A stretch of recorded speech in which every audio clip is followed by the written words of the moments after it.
नमस्कार मंडळी. श्री स्वामी समर्थ.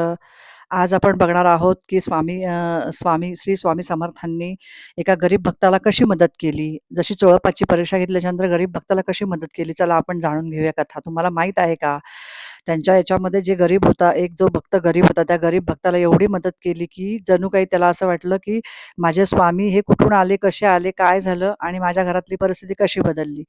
या कथेचा आपण सारांश जाणून घेऊया. एकदा काय झालं, की बरेचसे भाविक हे अक्कलकोटामध्ये येत होते दर्शनासाठी. त्यांच्याबरोबर एक गरीब भक्त सुद्धा दर्शनासाठी आला आणि तो दर्शनासाठी आल्यानंतर बघितलं, की त्याची परिस्थिती एवढी गरीब होती, पण त्याच्याकडे एक मोठी संपत्ती होती. ती कुठली होती तुम्हाला माहीत आहे का? ती संपत्ती होती, की श्रद्धा स्वामींवरचा अढळ विश्वास आणि श्रद्धा ही फार मोठी संपत्ती होती. त्याला एक विश्वास होता, माझं कितीही काही झालं तरी माझे स्वामी माझी मदत करणार आणि माझ्या स्वामींवर माझा विश्वास आहे. त्यामुळे तो एवढा गरीब होता तरीही तो काय करायचा, की स्वामींजवळ जाऊन आपली कथा व्यथा सांगत असे. एकदा त्याने सांगितलं, की त्याच्या डोळ्यात अश्रू आले, की तो स्वामींना म्हणे, "स्वामी, आज माझ्या घरात माझ्या कुटुंबामध्ये आज खायला एक अन्नाचा कणही नाहीये. एवढी आमची परिस्थिती गरीब झालेली आहे."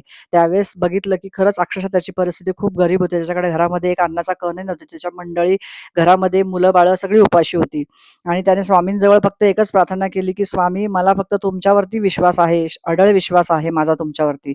आणि हे सगळं बघितल्यानंतर स्वामींनी सुद्धा त्याची भक्ती बघितली आणि स्वामींनी त्याला मदत करायचं ठरवलं. स्वामींनी त्याला ज्याच्या घरामध्ये कधी अपेक्षितही नव्हतं असं अन्नधान्य त्याला दिलं. त्याचबरोबर स्वामींनी सगळ्या गोष्टी त्याला जे काही नव्हत्या, अपेक्षाही नव्हती, की एवढं माझ्या घरी माझ्या गरिबासारख्या घरामध्ये येईल. तर त्यांना वाटलंही नव्हतं स्वामींना. तर ते त्याच्याकडे आलं आणि त्याला एवढा आनंद झाला, एवढा आनंद झाला, की त्याचा तो आनंद गगनात मावत नव्हता. स्वामींनी केलेली मदत ही त्याला फार महत्त्वाची वाटली. त्याच्यातनं त्यांनी सांगितलं, की फक्त मी स्वामींवरती विश्वास ठेवला. विश्वासाने ह्या गोष्टी घडल्या. पण याच्यामध्ये आपल्याला हे लक्षात येतं, की फक्त चमत्काराची वाट बघायची नाही, की स्वामी मला देतील आणि स्वामींची मी खूप भक्ती करतो, म्हणून माझ्या वेळ प्रसंगामध्ये मोठ्या संकटामध्ये स्वामी धावून येतील. कधी येतील? तुम्ही तुमची कर्म पण प्रामाणिकपणे करत राहा. तुम्ही तुमचं कर्म करा, अढळ विश्वास ठेवा, भक्ती ठेवा, श्रद्धा ठेवा आणि कर्म करत राहा. साधे भोळेपणाने भक्ती करत राहा. देव तुमच्यासाठी कधी ना कधीतरी नक्कीच येत असतो. तसंच त्या गरीब भक्ताच्या बाबतीमध्ये झालं. तोही कर्म प्रामाणिकपणे त्याने चमत्काराची कधीच अपेक्षा ठेवली नाही. स्वामींचा नामजप तो कायम करत होता. त्याच्या मनामध्ये स्वामी होते. तो कायम-धायम आपलं कर्म प्रामाणिकपणे करत असताना स्वामींची नेहमी पूजा-अर्चा करायचा किंवा मनामध्ये स्वामींचा भाव असायचा. याच्यातनं त्याने एक लहान उदाहरण आपण तुम्हाला सांगण्याचा प्रयत्न करूया, की जर समजा एखादं मूल असतं, ते ते मूल ज्यावेळेस एखाद्या प्रसंगामध्ये कुठे हरवतं, तेव्हा तो काय करतो, की आपल्या आईचा धावा करतो किंवा आपल्या आईला विश्वासाने हाक मारतो. तेव्हा त्याची आई काय करते, कितीही लांब असली तर आपल्या मुलाची हाक ऐकल्यानंतर आई धावत येते की नाही त्याच्यासाठी. कुठेही आपलं मूल असलं तर आई येते धावत. तसंच स्वामी कितीही दूर असले किंवा आपल्या मनामध्ये जरी स्वामी असले आणि आपल्याला असं वाटत असतं, की "अरे, मी एवढ्या मोठ्या संकटात सापडलोय, तरी मला का देव येत नाहीये?" असं नसतं. कधी-कधी संकट ही देव परीक्षा बघण्यासाठी सुद्धा पाठवत असतो.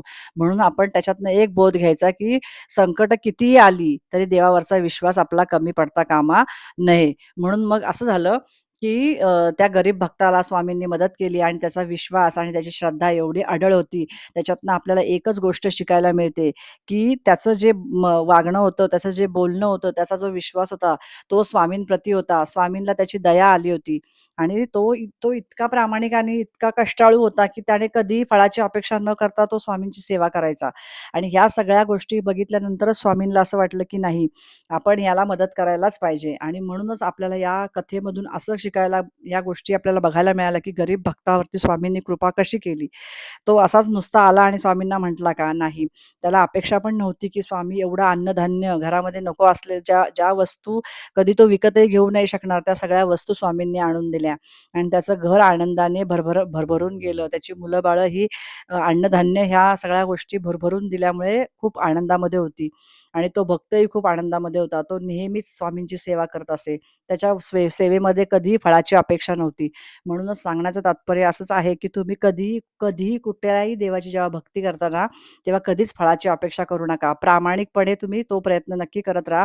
नक्कीच अढळ विश्वास ठेवा. एक ना एक दिवस का होईना स्वामींची जशी कृपा त्या गरीब भक्तावर झाली तशी तुमच्यावरती पण व्हायला वेळ लागणार नाही.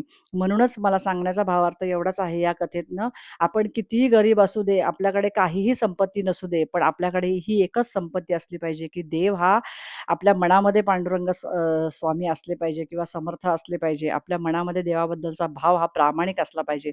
आपण कर्म करत राहायचं, आपण आयतं बसायचं नाही. आपण जर नुसतं बसलो आणि म्हटलं, की देवाने मला दिलं पाहिजे, मी देवाची रोज पूजा करतो, नामस्मरण करतो, मग देवाने मला सगळंच दिलं पाहिजे, आयतं दिलं पाहिजे. चमत्काराची कधीही अपेक्षा करू नका. देव कधी-कधी चमत्कार करत नाही म्हणून आपण देवावरती रागवलं पाहिजे का? नाही. देव आपली परीक्षा घेत असतो आणि म्हणून तुम्ही सुद्धा नामस्मरण करा. नामस्मरणाने खूप मोठी ताकद आहे. देव आपोआपच तुमच्या हाकेला धावून येईल. याच्यात सांगण्याचा भावार्थ एवढाच आहे, कितीही मोठं संकट आलं ना, तरी न डगमगता फक्त अढळ विश्वास हा तुमच्या देवावरती असणं गरजेचं आहे आणि त्या विश्वासातनंच तुमचं कार्य सफल होणार असतं. तर तुम्हाला ह्या स्वामी समर्थांनी जे काही या गरीब भक्ताला मदत केली, या गरीब भक्ताला मदत केल्यानंतर तुम्हाला काय वाटलं? काय बोध मिळाला या कथेतनं? आणि जो बोध मिळाला तुम्हाला जर काय वाटतं, की त्यांनी कसं केलं? गरीब भक्त कसा होता? नक्की मला कमेंटमध्ये सांगा. तुम्हाला जर ही कथा आवडली असेल तर चॅनलला लाईक करा, शेअर करा आणि हो, सबस्क्राईब करायला अजिबात विसरू नका. अशाच स्वामी समर्थांच्या नवनवीन कथेचा अद्भुत चमत्काराच्या काही कथा आपण याच्या पुढच्या व्हिडिओमध्ये बघणार आहोत. तुम्हाला जर हे ऐकायचं असेल, ह्या कथा जाणून घ्यायच्या असतील याच्या पुढच्या स्वामी समर्थांचा चमत्कारिक कथा जाणून घ्यायच्या असतील, तर नक्की चॅनलबरोबर जोडून राहा. चॅनल नवीन आहे, चॅनलला सपोर्ट करा. भेटू अशाच एका नवीन कथेबरोबर, नवीन एका व्हिडिओमध्ये. श्री स्वामी समर्थ.